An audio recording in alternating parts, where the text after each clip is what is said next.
One of the questions that is frequently asked of us, and as just as people begin to understand what's going on, they want to know how we can institute a national court. How can we convict them? That's the insane overchargers, and begin the bounding procedure. Think about what it is these greed overcharges have done to us. Just a quick and obvious set of facts to help you see just how unjust these people are. And we're going to go 1 through 6 to explain just some of the things that we see. But the key to the thing is that you've either got to get them forcefully brought to mental health and brought to an understanding they cannot go on just having the things that they want. People are dying, but it's only because they just want more things, and this is what they're going to show you in the 1 through 6. They say number one, and they're all upset about this, the claim that there's about $1 trillion being spent on welfare is one of the things that they keep pointing at and saying, look at the money we could have if you didn't spend that on welfare. Let those damn people survive on their own. Why is it socialism? Why is the government helping them? Government doesn't help us. And they go on and on like that because they're insane. They're insane. They don't understand that people actually will die without the help being spent on welfare. But one of the things that we have looked at is the government spends $668 billion per year on 126 different programs, and those programs are designed and run by people that are very wealthy in terms of looking at the welfare people anyway. They've got nice cars, nice houses, and the government is spending the money on them to run these programs, and none of them are needed. And so that's number 2. We have 126 separate government programs designed to fight poverty, and we haven't talked about the state programs. Number 3, in total, then, they report the United States spends nearly $1 trillion every year to fight poverty. That amounts to about $200,000 or $20,000 per person in America, or $61,830 per poor person of a family of 3. Let's use that $20,000 per person just to make it easier. What we're recommending is that we know that the $1 trillion mark is inflated by the costs of the people that are running these programs, and that these programs are there, and so on and so forth. Why are we doing that? If you made a job for each one of those persons and paid them $1,500 a year, $15,000 a year, in that job, they would still have $150 million to administer those jobs.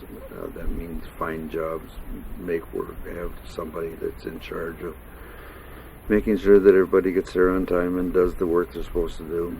Everyone would be working. It wouldn't cost 1 penny more than you're paying now. On top of that, we'd have a workforce doing something constructive every day. Do you see why we're confused? That's what they said. The biggest thing that's hidden from you each day is that you and only you are paying for it all. You pay for the welfare people, but you have no say. You pay for the exorbitant amount of welfare people who are running these unneeded programs, but you still have no say. A lot of these people who are being paid this massive amount of money compared to the welfare recipient to run the welfare systems that we don't need, treat the people like trash. Not all, but some, many. And you'd never treat real people who needed welfare the way some of your hired people do, and they're hired people by you. And they're saying, look, there are some things wrong. On the sense that you have to understand that there are some things wrong. And you have these insane people pointing them out to you. And you know, it's you have to look at what they're saying too. To things like taking Social Security and putting it in the stock market is the most insane thing I've ever heard. But it was promoted by insane people. You know, well, they make more money in the stock market. Man, you have no idea how horribly dangerous that would be.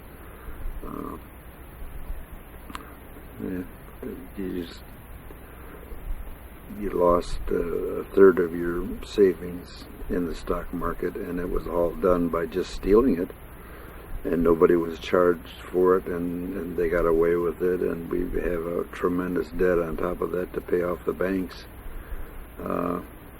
If you run the country and you saw that was what was happening, you just put those people in prison immediately and put an end to that game. But we're not in that situation, so you have to understand you pay for everything. You get no way to say anything about it.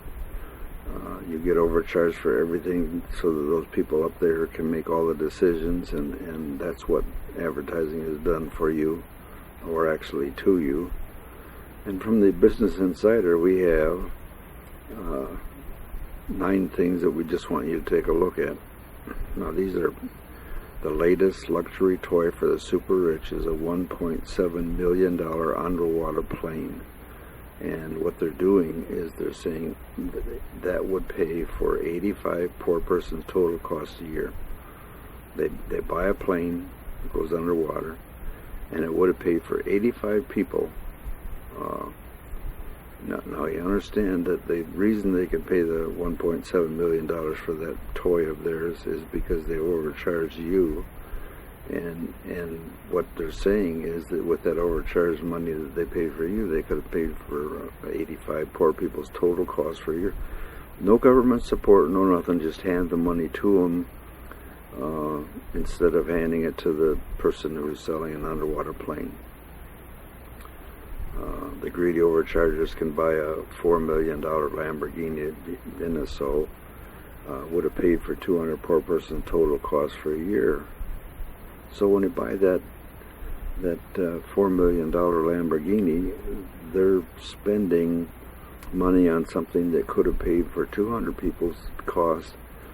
No other income for those people, just the money that you spent on that car that would have paid for their total cost for a year. A $20 million horse house, $20 million for a horse house, 1,000 poor persons total cost for a year. $80,000 jet safari, 4 persons total cost for a year. There's just some things that they just spend. We want to go on a jet safari, so indoor-outdoor pool, indoor-outdoor pool, not 2 pools, but one that's indoor going out through a glass panel to the outside. $100,000, 5 poor persons total cost for a year. $2.5 million theater in your home, so you can watch movies just like you would if you were out in the, out with the common people, paying for a surround sound movie. 125 poor persons total cost per year. $195 million home not lived in, but just to have. 9,750 poor persons total cost for a year. House that's not lived in that costs $195 million, and they don't live in it, just to have it. $85,000 per year to drive a supercar on a 4.5 mile racetrack. 4.25 people total cost per year. $15,000 per night penthouse suite, $15,000 a night. 75% of the cost of a poor person's need payment for a year. Okay, let's stop there and go to things that we really need. A piece of art for the dining room wall that cost $106,500,000. Was that done? Yes, it was done, and it was done to show the people that bought it, they were showing everybody else that they could afford it with the money they had stolen from you. That's 5,300 poor person's total cost per year. So you begin to get the picture of what's going on there. The people who are supposed to be more intelligent, and the people that are supposed to be buying manufacturing so that the people can work, and the people that are supposed to be trickling down are buying $106 million worth of a picture to hang on their dining room wall. Well, the mothers are living in their cars with 2 children. Where are we? How can a greedy overcharger get us to believe that this kind of greed is okay because someday we'll be able to do it too? Oh, I forgot we have all manner of God wannabes out there. Well, it's just like the guns deposited in the sheriff's office. We have to change the laws and give the average person a chance to live. $400,000 is an awful lot of money to live on, and those who have more will just have to give it back to the government because they've stolen it from us. And that's the concept that we're doing. Number one concept: you'll never make the millions that you think you will. 99% of you guaranteed will not make the millions that you think you will. Of the 1% that is making it, we're going to reduce their poor people's income down to $400,000, which is what the president gets paid to run the country. Not the billions, not the trillions, not the millions even, just $400,000. And you'll never get there. But now all of a sudden, because we've done that, we've got money to pay for the poor people properly, giving them a job, which is what you demand, and it makes sense. You have people that are doing something. You have people that aren't just sitting on their porch watching you go to work, and that's a complaint that the rich have that's valid. And the complaint that people aren't working is valid. The complaint that the welfare system is costing too much money, and you begin to understand why it's costing too much money. And you know, you get all this information, and you begin to realize, well, if you take a look at the other side of it, these people are spending money on $85,000 per year to drive a super sports car around a 4.5-mile track. That would have paid for 4.25 people existence for a year. And they say, well, there are mothers living in cars with 2 children. Where are we? How can we allow the greedy overchargers to believe the garbage they feed us? And then they say, well, we forgot that there's so many God wannabes out there. The God wannabes are then the 99%. And you're not going to make it. You're not going to get up where they are because they're stopping you. They're spending their tremendous amounts of money on toys. They're not spending them on manufacturing. They're not spending them on factories. You know, we want to change that, and I think by now you probably understand that. We're trying to get the 99.3% of the people in the United States to see they'll be far better off if they make the law like the sheriff's office one, limiting income to $400,000 per year. We're trying to get past the advertisement lie that you will someday make more money than that if we don't change anything. We're trying to get you to realize that before a system were used, you would actually have more money in your pocket, more money than you'll ever get in the present system, that is, to live your life and still take care of those who fell under the effects of the overcharger's greed.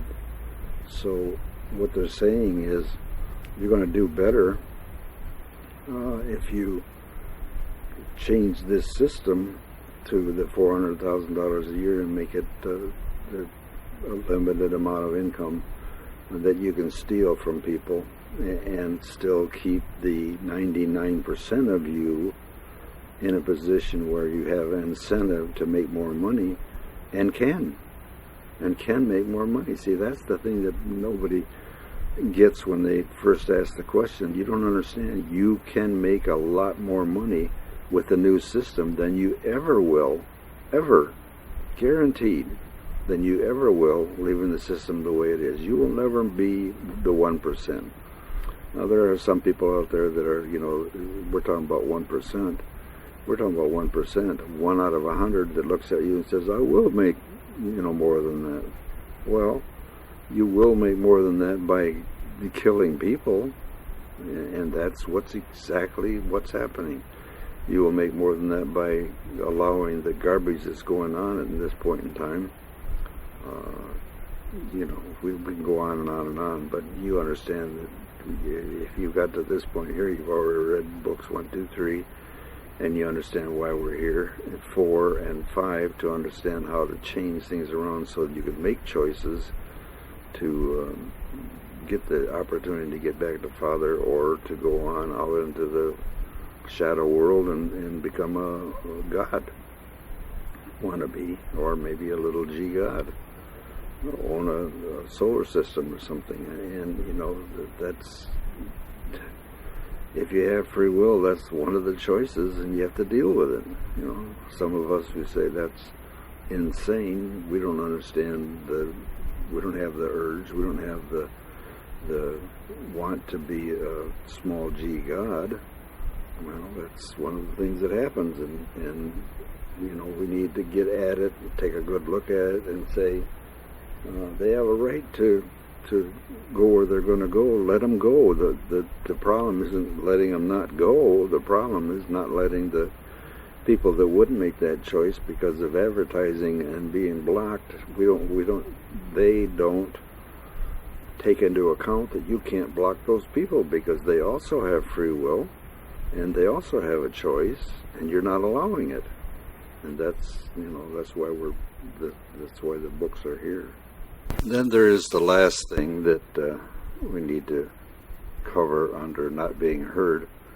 One of the things that you have to understand is that we've gone from the push the voting pin in have the Chad sticking out, and then go back and check the Chads. We've gone from that to a computer system. And anybody with any brains at all, anybody who's heard anything at all, anybody who understands anything at all about computers knows that computers can be hacked. The most secure systems in the world, probably the credit card system, has been hacked. The government has been hacked. The countries have been hacked. Come on. Anybody with any sense at all would recognize that banks have been hacked. Everything can be hacked.